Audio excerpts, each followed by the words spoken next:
Hey, Red Clay Rambler fans, we just passed the 9th birthday of the show, so to help celebrate that, I'm asking you to contribute $9 to support our new season. You can get involved by making a donation through the PayPal portal at talesofredclayrambler.com/donate, or you can make a monthly pledge at patreon.com/redclayrambler. If you join Patreon today, you can access perks like t-shirts, water bottles, and other podcast swag, as well as having access to the Patreon-exclusive Tales from the Vault podcast, which features remastered episodes that are no longer available on major podcast apps. Thanks for listening and being a part of this Red Clay Rambler community. With your support, I can keep the show rolling into its new 10th season. So thanks again, and let's get on with the show.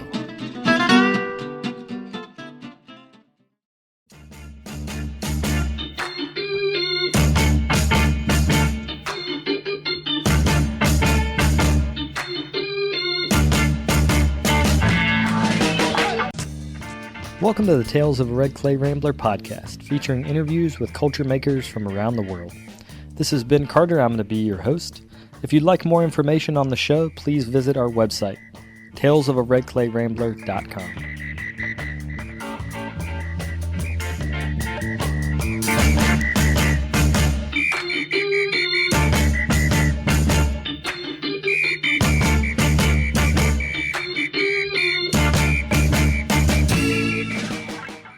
Welcome back to episode 375 of the podcast. Thank you guys for tuning in.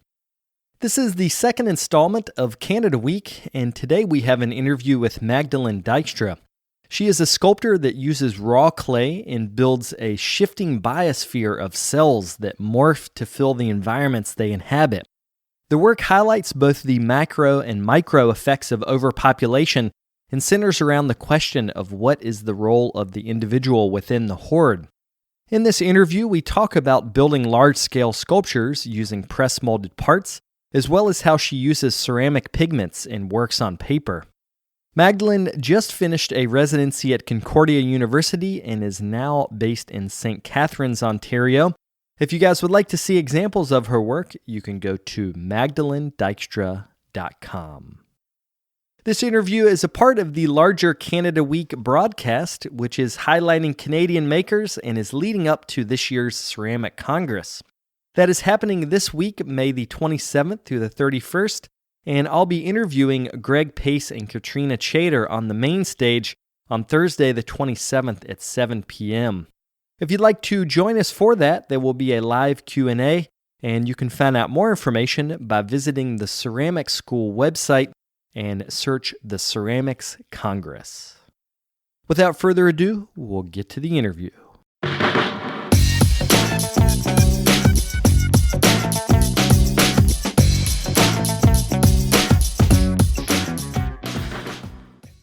So let's start off talking about your larger bodies of work that relate to a term, Polyanthropanemia.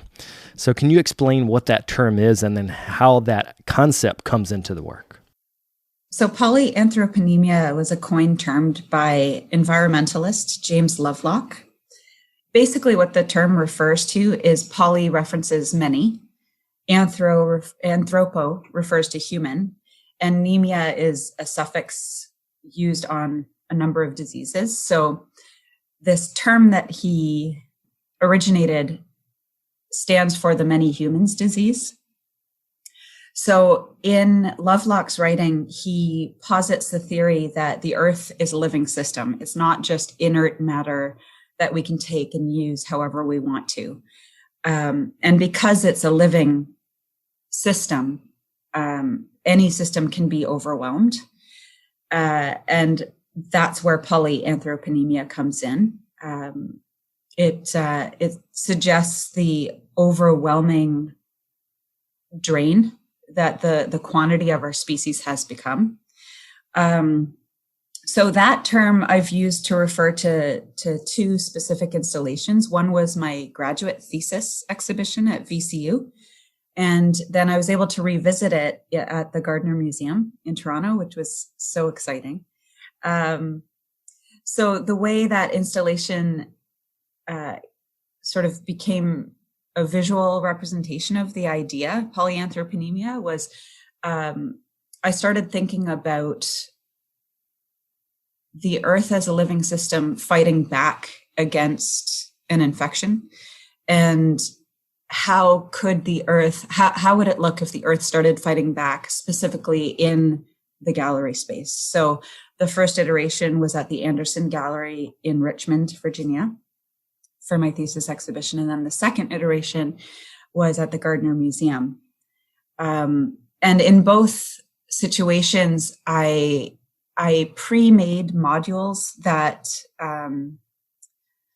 the way each installation actually was born was just sitting in each space and sort of observing and taking notes on the characteristics of the architecture of those spaces and deciding where I could collaborate with the material to respond to the architecture. So at the Anderson Gallery, my exhibition was in a room that had sort of second walls that came out from the actual exterior walls. And so there were a lot of ledges that I was able to play with.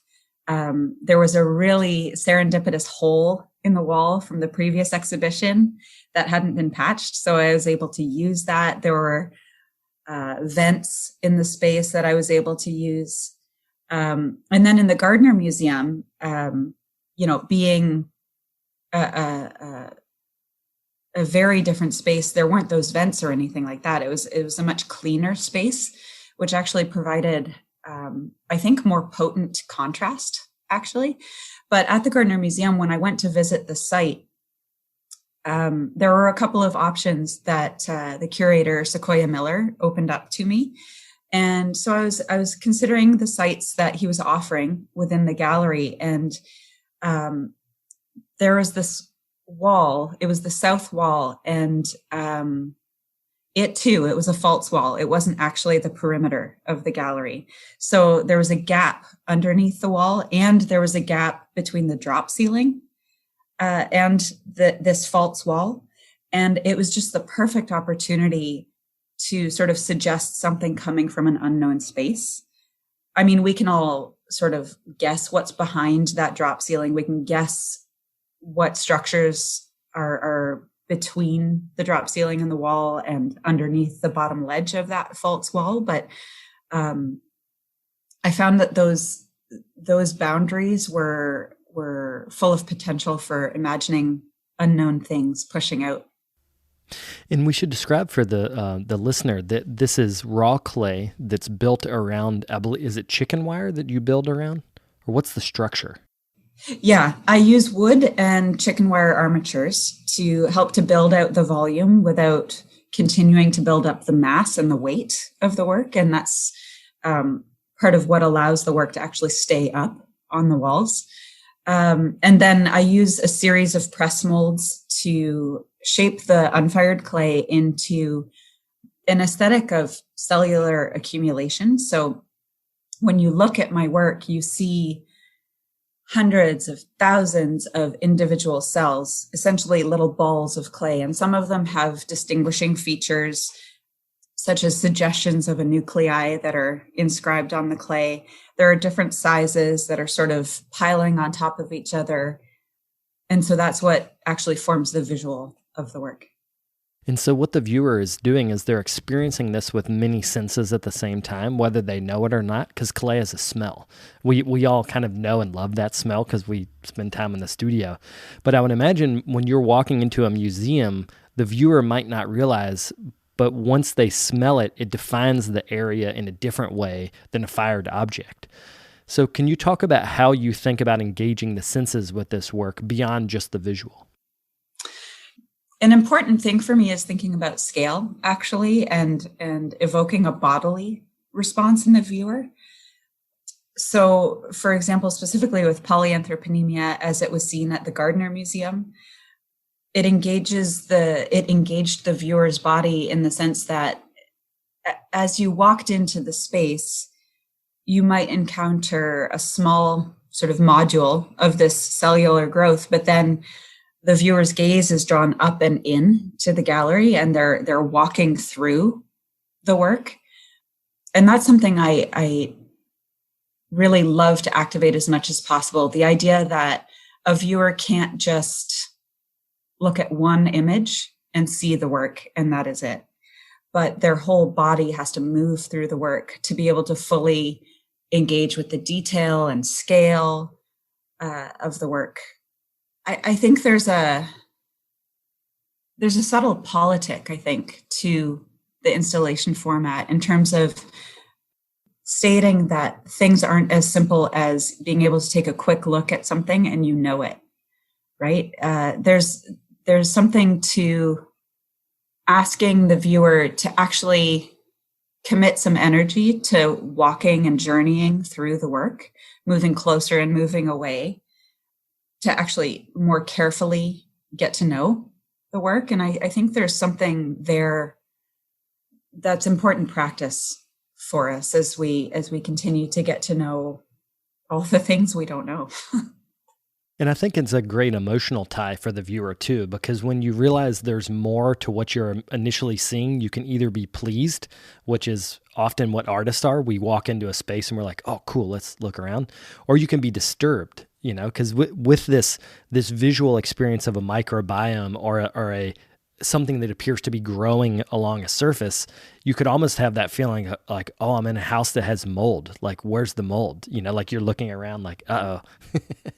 So I think it probably tells a lot about the viewer, how they feel, what their emotional reaction is to the space. Yeah, absolutely.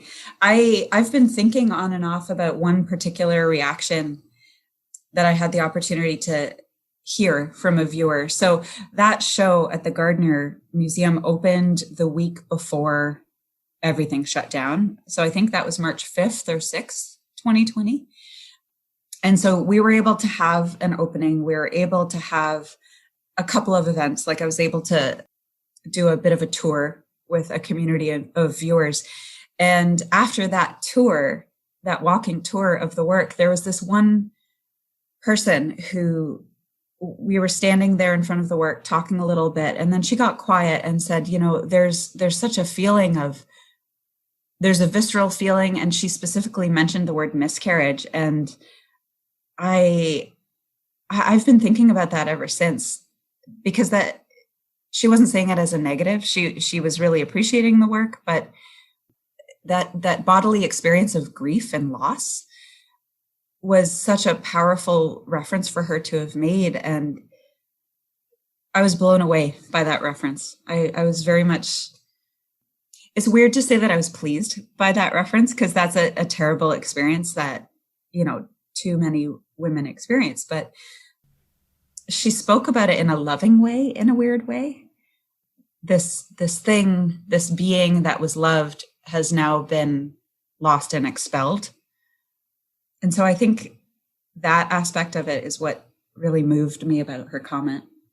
Well, I wonder too, thinking about the earth as, Mother Earth, like you hear people talk about this, if I don't know if this is a stretch for the metaphor, but if humankind, if our overpopulation will eventually, Mother Earth will miscarry us, for lack of a better word, or that we will become so toxic that it will not be a sustainable balance.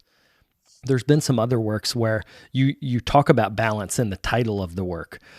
So can you talk about the larger idea of human beings being on the planet and also being a part of the planet? Yeah, absolutely. I think something I've come to understand with my work is that part of the reason that I use clay and collaborate with clay is trying to connect to our human interconnectedness with the earth. I think that there's a real problem, a real danger in this idea that the earth is other than us. It's not we are not part of it. We just get to use it. And I think there are some problems with even the characterization of earth as mother, and the gendering of nature, I think, is a bit of a problem, right? Because, just as we've used the earth to extract resources, we've used women to extract their labor and resources. What was your question? Well, thinking about this idea of humans being sort of working with the natural biosphere or working against it. So like the idea of humans as a disease, you reference that in the name, but can you talk a little bit broader about how you as a person, a member of the human race, understand that?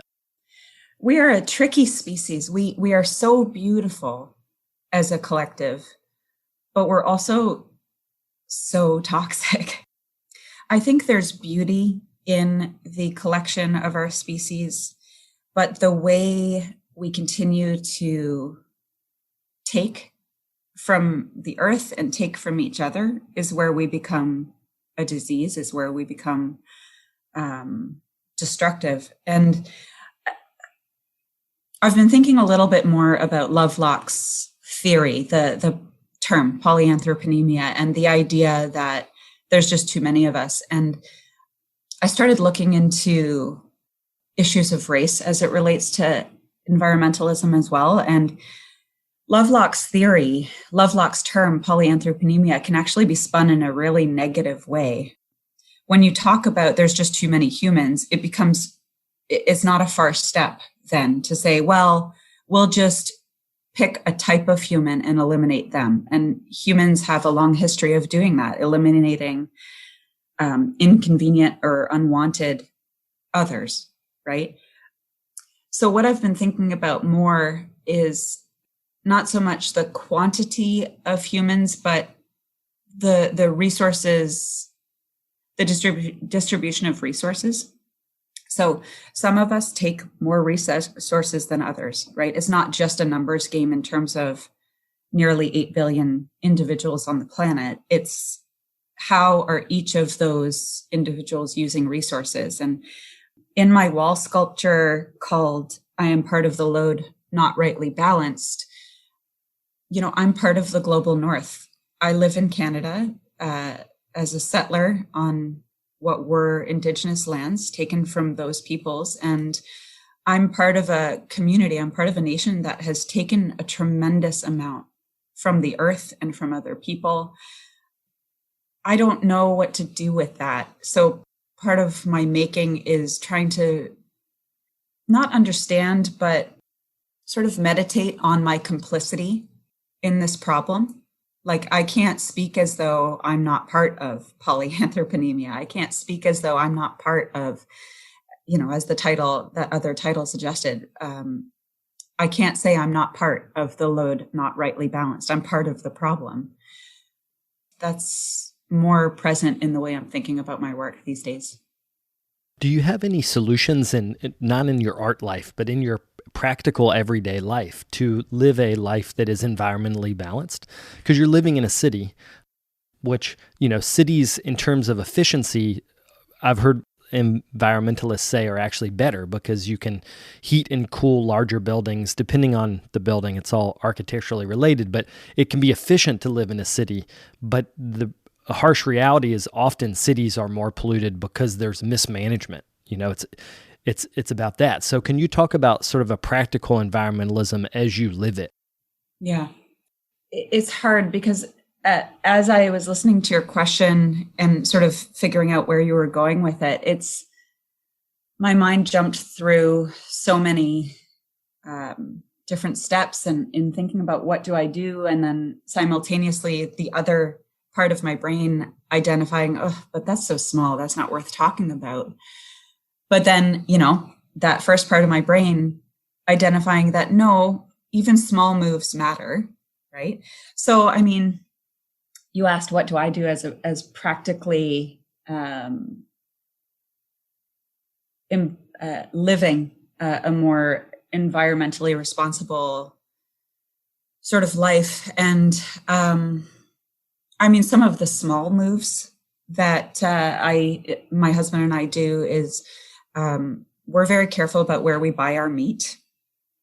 So we support a local farmer who raises their pigs in a very responsible, respectful way. I also I'm a new gardener. I'm a baby gardener, but I try to grow food as much as I can during our growing seasons during the summer. So there's that. We live in my mom's backyard. We renovated an old barn that was, full of holes and mice and other bits. And so living in my mom's backyard as we do, it helps us to share resources in that way as well. Right now we're based in St. Catharines, Ontario, which is sort of a pretend city. It's big enough to not be a town, but it's not a city like Toronto or Montreal that has a really strong network of public transport. We were living in Montreal this past year. I was able to be the visiting artist in residence at Concordia Ceramics. And while we were there, I was using the metro as long as it was safe. I was riding my bike as long as I wasn't going to skid out on ice. So small decisions like that are what we try to do to be more responsible in the way we're using our resources. My hope is a really delicate one. It's easy for me to feel like it just doesn't matter. But I have to believe that it does. I have to believe that those small gestures, even if they don't make any lasting big impact, at least it's a communication of our beliefs in what's important. As you were talking about that, I was thinking about democracy and voting, because that's another thing where we believe that our vote matters. Different economists and political scientists will talk about the math of your vote mattering and whether it matters or not, depending on what state you live in and what the political landscape is and all that. But my wife and I vote because it is an expression of our belief in democracy. So as you're saying that, it made me think about actually the drawings that are behind you, which we can talk about. But when you think about the individual imprint of one movement of putting a fingerprint onto paper seems insignificant. When it is added on top of each other, it is visually significant in the work behind you, but it's also, that's culture. When we individually express our beliefs as a cultural unit, we can do amazing things. Yeah. So first, before we talk about the art, let's talk more about democracy and voting. I know that you're politically, or I've heard you talk about the power of politics and how you express your beliefs. So can you talk a little bit more about that before we go into the drawings behind you? Well, there's a really delicate balance between the importance of the individual, right? It does matter what I do, what I say, what I represent. But it's also really presumptuous to think that anything I do is going to matter.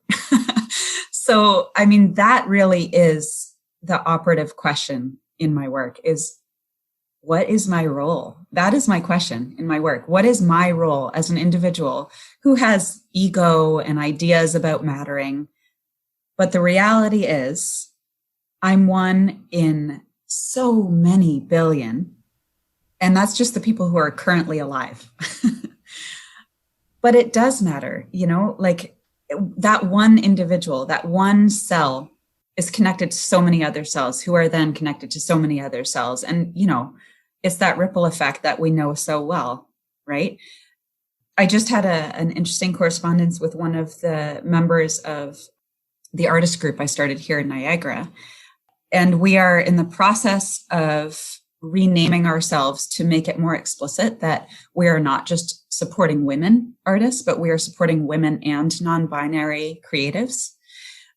And in corresponding with this woman, she raised a concern about, well, but doesn't that mean that, men could join perhaps? And we had a correspondence where it explained non-binary people are not men, men are not non-binary people. And under her concern, under her question was, I think, the truer question of, will I be safe? Will I still feel like I can be part of this group? And, this is a one-on-one interaction. I'm not changing any major political direction of my community or country.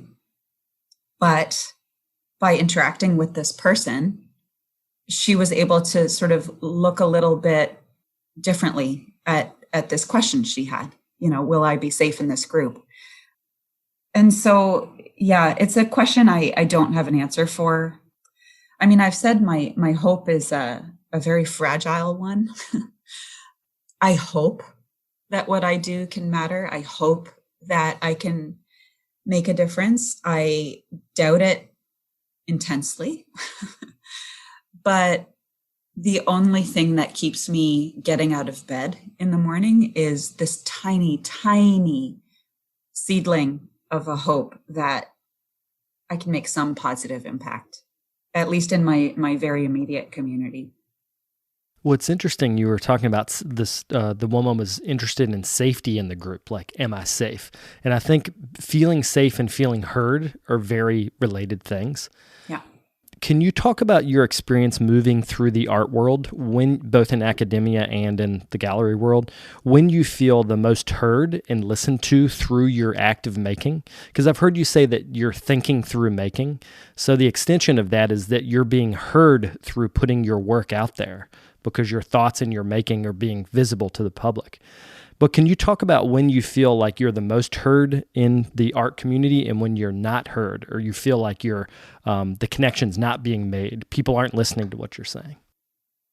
I think I feel the most heard and seen with my work when I get to talk with other people about it, and not always in formal situations. I mean, part of what I enjoyed so much during my residency at Concordia University was the chance to talk with students, talk with the other staff about their work, my work, and just, existing and dealing with everything that we're dealing with. I think that's when I feel the most heard and seen, is being able to talk with other folks. I mean, that's not to say I don't love, getting my work out there in shows, but I think the more meaningful experiences of being seen and heard are in those more intimate conversations. Well, as artists, we often use the phrase, we want to make our mark, and I wanted to transition and talk about the work behind you where you're literally making marks on paper. And I think in clay too, actually, like your work, talks a lot about mark making. But can you describe the works on paper behind you and then how they relate to the sculptural work? My works on paper are, what I'm doing is I'm mixing naturally occurring oxides. So oxides that we often put in glazes or clays. Sometimes I'll even dig up local clay here at home and mix it with an acrylic medium so that those oxides become something I can basically use to record my fingerprint. So my works on paper are composed with just repeatedly pressing my finger on paper, whether it's using yellow iron oxide or talc or locally dug clay. It's interesting because I mean, sometimes my ideas will come from reading and research that I've done, but oftentimes my ideas are harder to pin down where they came from. Like I remember when I first started using my fingerprint on paper, and it was just play. It was just experimenting in the studio. And then eventually, as I continued to experiment, I began to trust what I was doing and understand what I was doing a little more. And around that same time, I had seen images of the hand imprints in prehistoric caves. And for me, that was mind-blowing. I hadn't seen those ever before. I had seen the paintings of animals in caves and such, but to see these handprints, I felt something in my gut that, like, I recognized myself in those cave paintings. I recognized that gesture of just identifying that I was there, I was here. And I don't know that it's that different from, tagging or graffitiing whatever corner of the world you're inhabiting at the time. It's just a desire to make it known that you were there for a moment and leave a trace.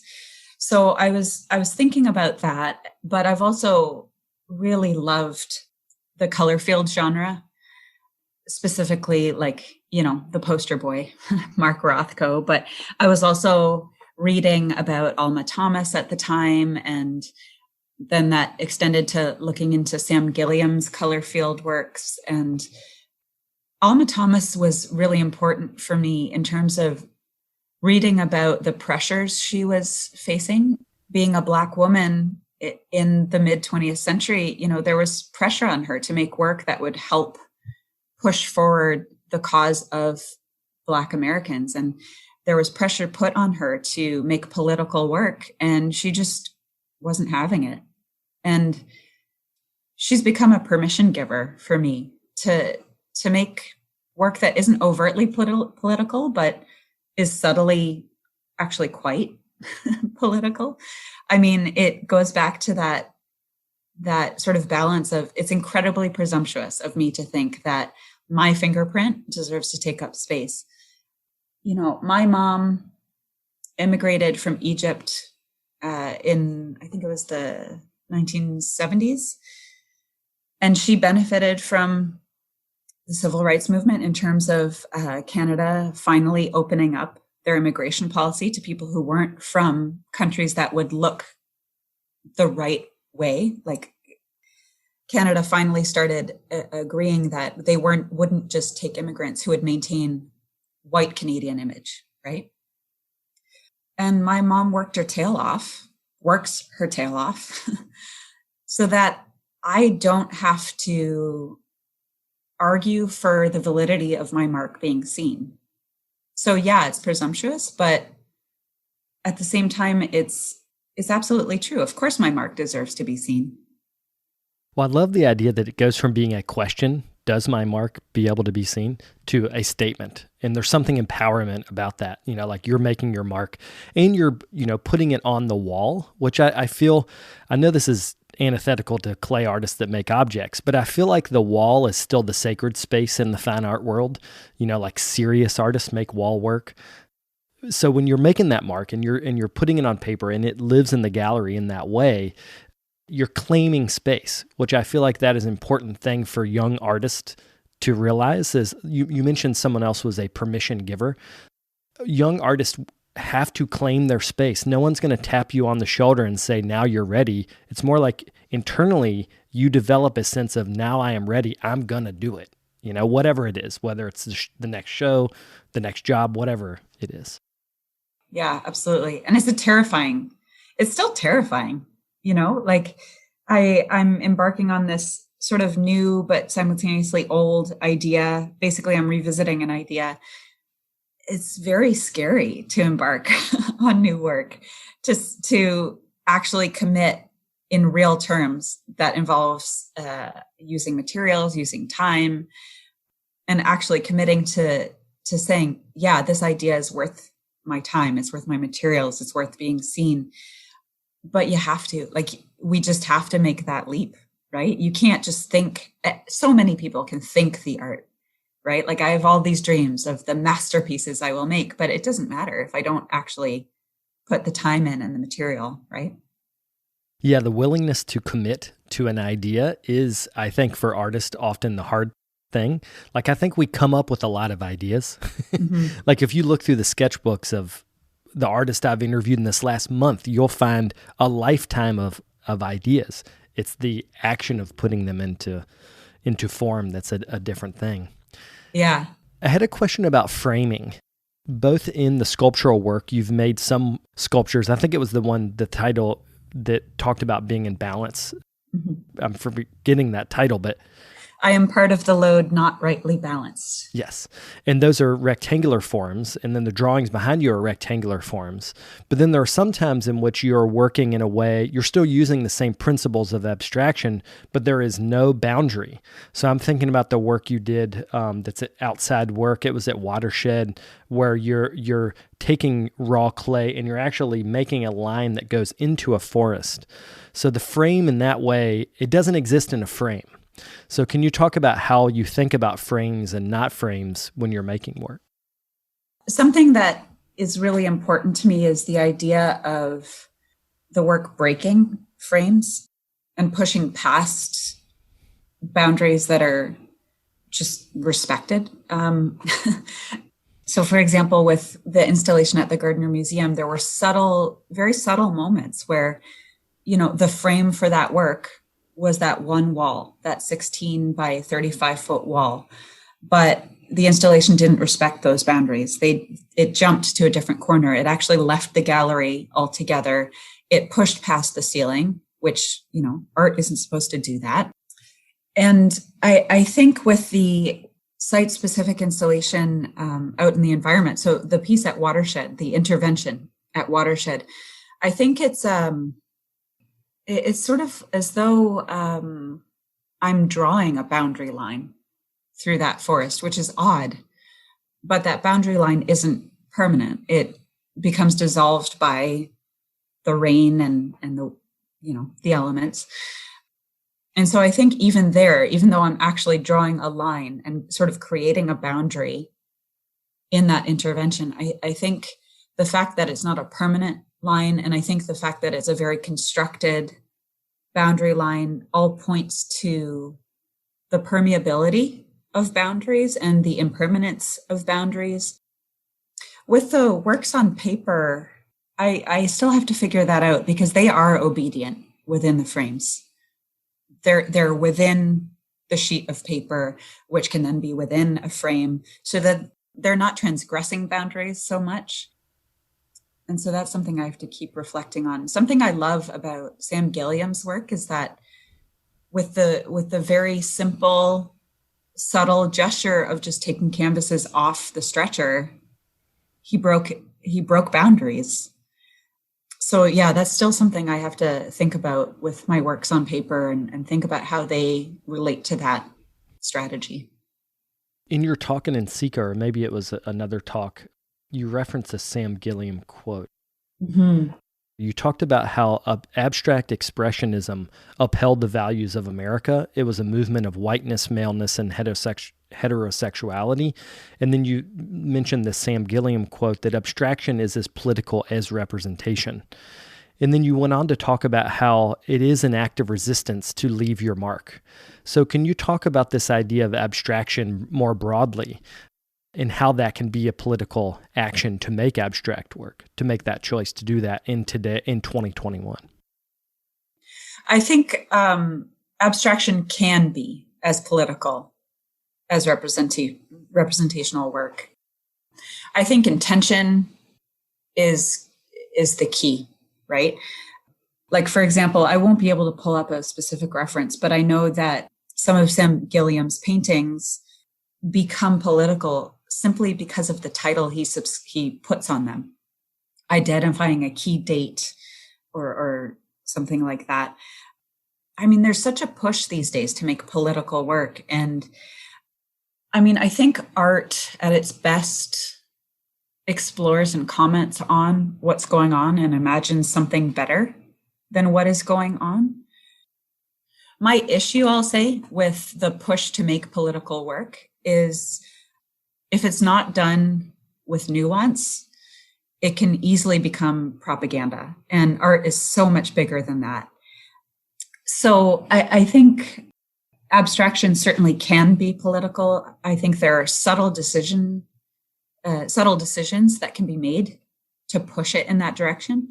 But, there can still be just pretty blocks of color that are put on a wall that aren't activating the full potential of abstraction. So for me, with my works on paper, I mean, I was thinking about a question that was asked to me a little while ago about what was the first artwork I remember making. There was this memory of, like, in grade 7 or 8, I drew a horse and people thought it was good. And I finally realized that the real meaningful part of that experience for me was that I was seen in a different way. Like, I was a super awkward kid and I just never fit in. And, for me, now I'm asking the question, is that just because I was a really awkward kid? Or is it partly because I was often the only brown person in a room? And I don't know the answer to that question, but the question exists. But identifying that in that early experience of making something and being seen, I think that's still a major driver in why I make my work.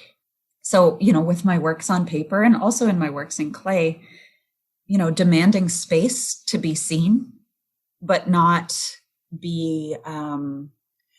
meeting any sort of expectation that I should bare my soul in order to be seen. Like, I'm not having that.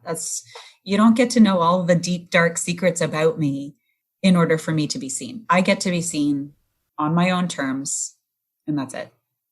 I hear this discussion a lot with TV and movie producers who are cashing in on Black and brown people's pain, essentially. Mm-hmm. And they will make movies or make television shows, and then they'll work on them for a year. And then after the fact, the critics will say, like, this is pain porn in a way. You know, like, it's just like, show me someone else's pain. Yeah. It's interesting. People, I think, want social change now. But I often wonder, do they want social change, or do they want to feel like the other people's pain has changed? You know? And I think there's a subtle difference there. Yeah, I think you're totally right. I question, again, there's that really delicate seedling of hope. Like, I hope people truly want change. But I think there's also an element of people just want relief from the guilt that they have finally woken up to.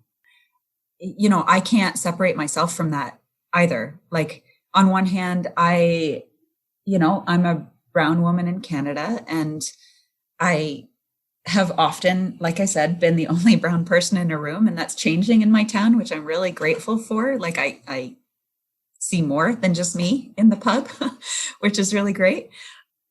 But I'm also a settler. Like, my mom and dad, they came here for a better life, and they were able to do that because settlers before them took this land, right? So, I mean, I have my own guilt as well.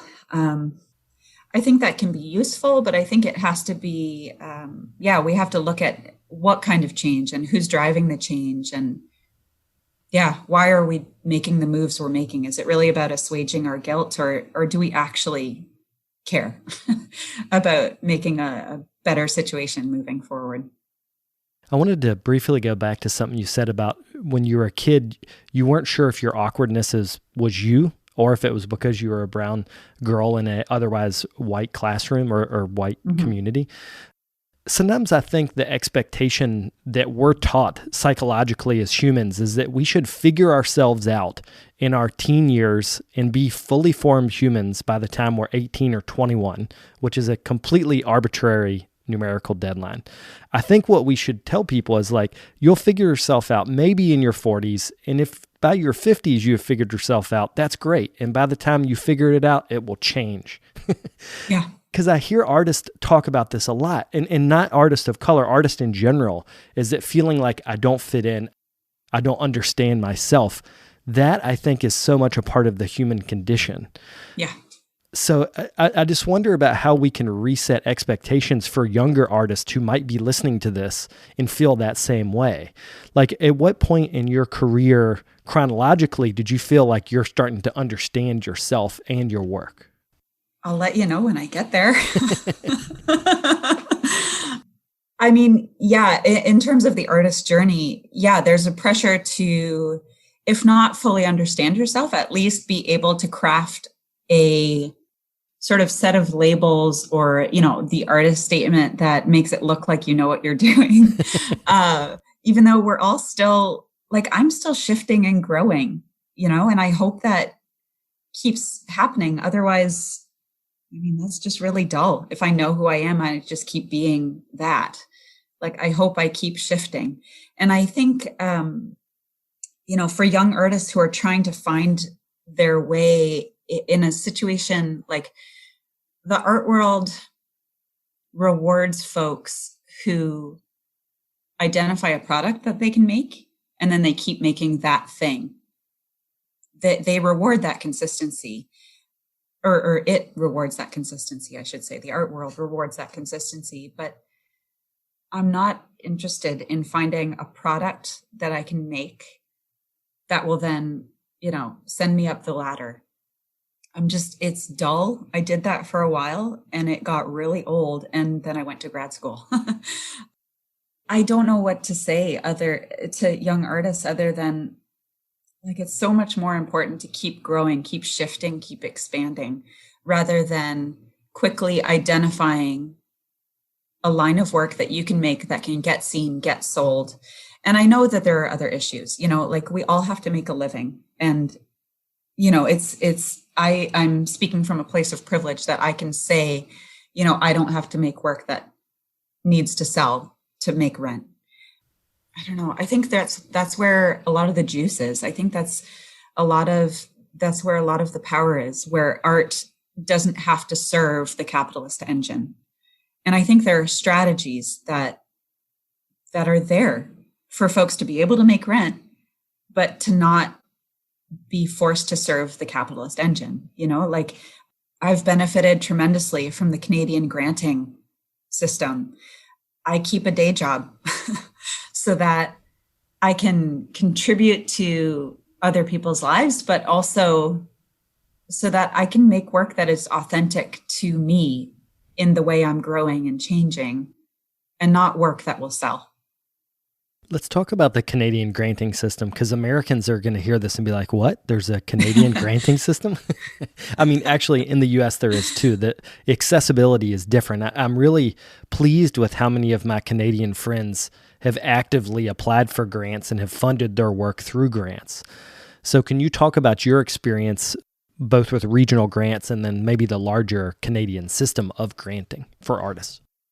The way I understand the Canadian granting system is each province has its granting agency. So for me, primarily being based in Ontario, I have benefited from support from the Ontario Arts Council at a number of points in my career.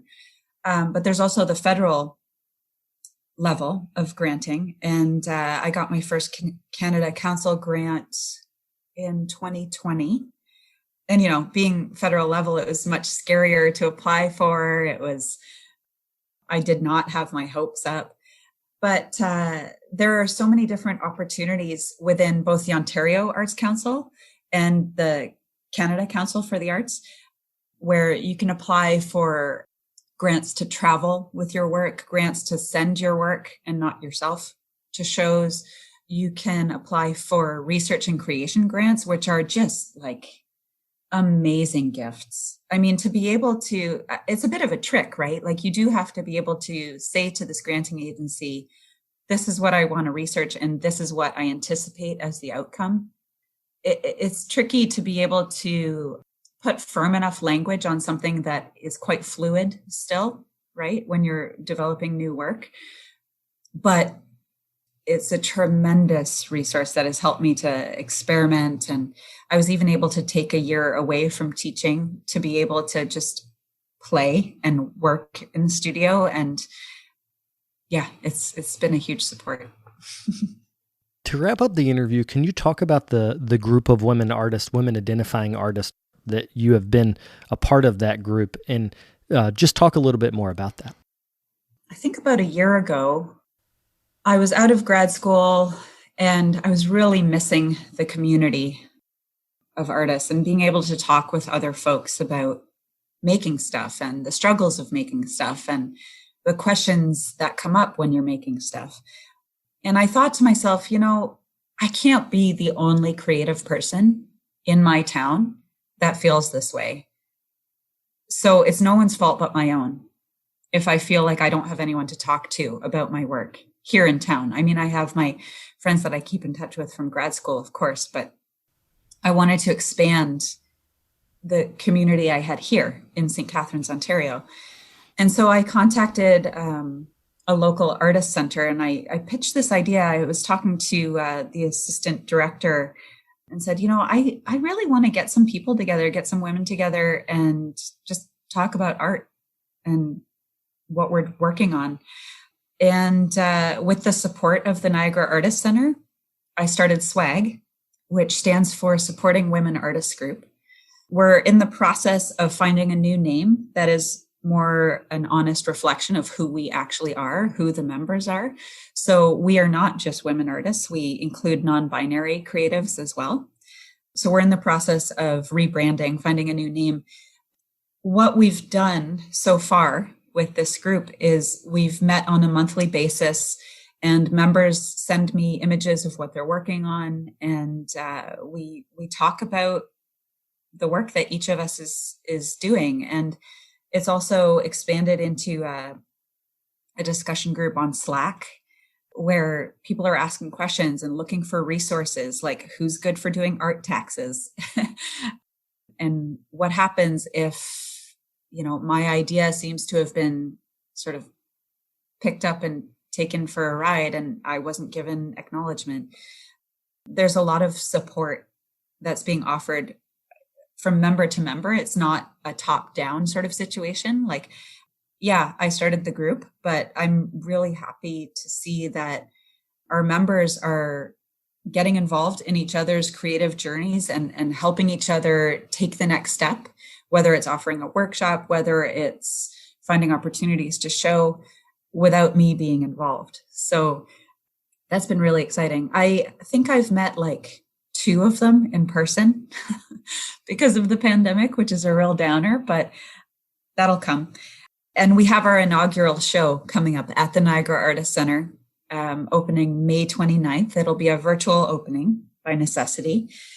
The hope is that the stay-at-home order in Ontario will be lifted in time for viewers to be able to book an appointment to actually see the work in person, which I'm really hopeful for, because something I've noticed, not just in our group of artists, but in the broader field, is a rematerialization of art, a real engagement with the materiality that can be art. And so I really hope that viewers can book an appointment to go to the Niagara Artist Center and see the work in person and actually luxuriate in the material details in some of these works. Isn't it amazing that you could, in a pandemic, you could start a group and through technology connect with that group on a monthly basis? I mean, it's great. Yeah, it's kind of bonkers. Like, I mean, I didn't start the group because of the pandemic. It just kind of was that way. I'm sure, partly I was feeling separated, and isolated because of the pandemic, but it had been on my mind. I feel as though I have several life rafts, and that group, the group that was formerly known as SWAG, is one of my life rafts. Talking with those folks has been such a joy, and it's so important to have something to look forward to when so many of the things that we've been looking forward to get taken away by this pandemic. You also have some shows coming up in the future. Can you talk about the next big show you have in New York, which I think will be your New York premiere? Yes, it will. I have a solo show at the Jane Hartsook Gallery, which is part of Greenwich House Pottery in New York. It opens October the 8th. 8th, thank you, and runs through to November 5th. So I'm really excited about that. It will be my New York premiere, absolutely. And I'll be showing a small unfired clay installation, small because I won't be able to go there and actually make the installation on site. That was the original plan. But as of now, the Canada-US border is still closed to non-essential travel. So I've been working with Caitlin McClure about how to basically figure out how do we make this happen, even though I can't be there to install on site. So we've figured out the maximum size that can fit through the door and turn the corner. So I'll be sending an unfired clay installation, and I'll also be showing a series of my finger paintings, which I'm really excited about. How do you send an unfired clay installation across the border? Yeah, it's a funny thing, eh? I've done it a few times. So, I mean, part of what makes it possible is that my unfired clay works are built on an armature of wood and wire. Also, my clay is riddled with fibers. I used to use nylon fiber. I'm now pivoting to use more natural fibers like hemp fiber. And that network of fiber actually makes the clay quite resilient. But that being said, just as you would package fired work, you have to plan for bumps. And I remember one time someone told me you have to pack your work well enough that someone can accidentally drop the work down a flight of stairs and it needs to be able to survive. So the crate that I'll build with my husband will be, well padded and the work will be well braced within it. So yeah, it's a combination of building on armature and foam. When your sculptures arrive, if you're shipping them unfired, do you give instruction to spray them down after they get there? Or how does it work with drying? They're actually fully dry. So the work will be fully dry before it's crated even.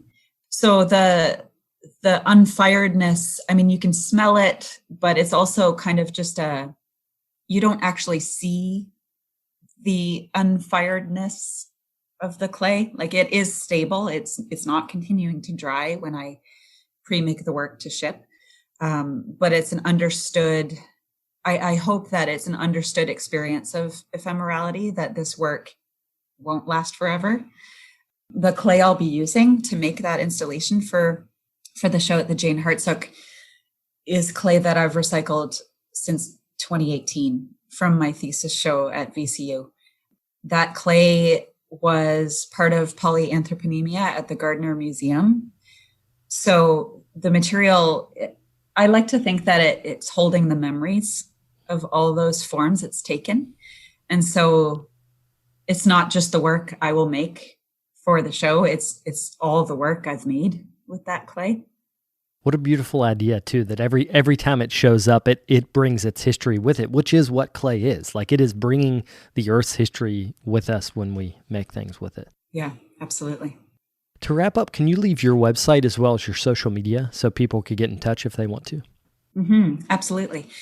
So my website is magdalendykstra.com. So that's MagdoleneDykstra.com.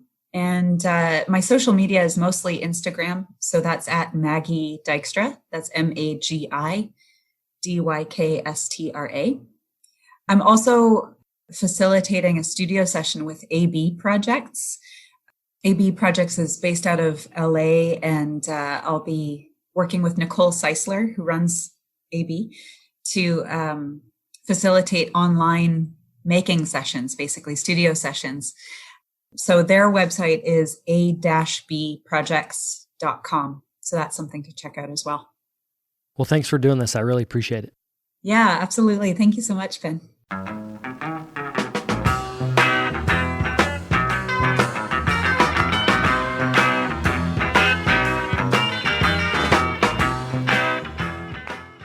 I'd like to thank Magdalene for taking the time to do this interview. It was a pleasure to connect with her and talk about her work. I got to hear her talk at NCECA this year, and I believe that talk, Disrupting the Canon, is still available through the NCECA online platform. Magdalene also took part in an exhibition last year at the Gardner Museum called Raw that featured 4 artists that are using raw clay in their work. Both the NCECA talk and the Gardner Museum's exhibition I referenced in this interview, so a big thanks to those organizations for putting all of their talks online. Before we go, I wanted to throw a plug out there for the Ceramics Congress that is happening later this week and is a 5-day online conference that can be attended for the low cost of $10. So this is about the cheapest ceramic congress you can go to, but it also has 5 days of amazing demos and lectures and workshops from artists all around the world. If you guys would like to register for that, you can go to the Ceramic School website and look for the Ceramics Congress. I'll be back tomorrow with another interview. Thank you guys for tuning in.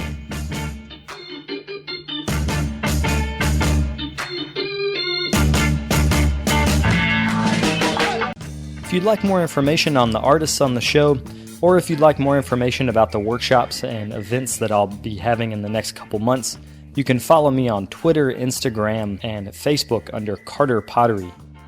Another great way to support the show is to leave me a comment on iTunes. To do that, search Tales of a Red Clay Rambler under iTunes Podcasts, and you'll find a page that's linked to our show. Thank you guys for the support.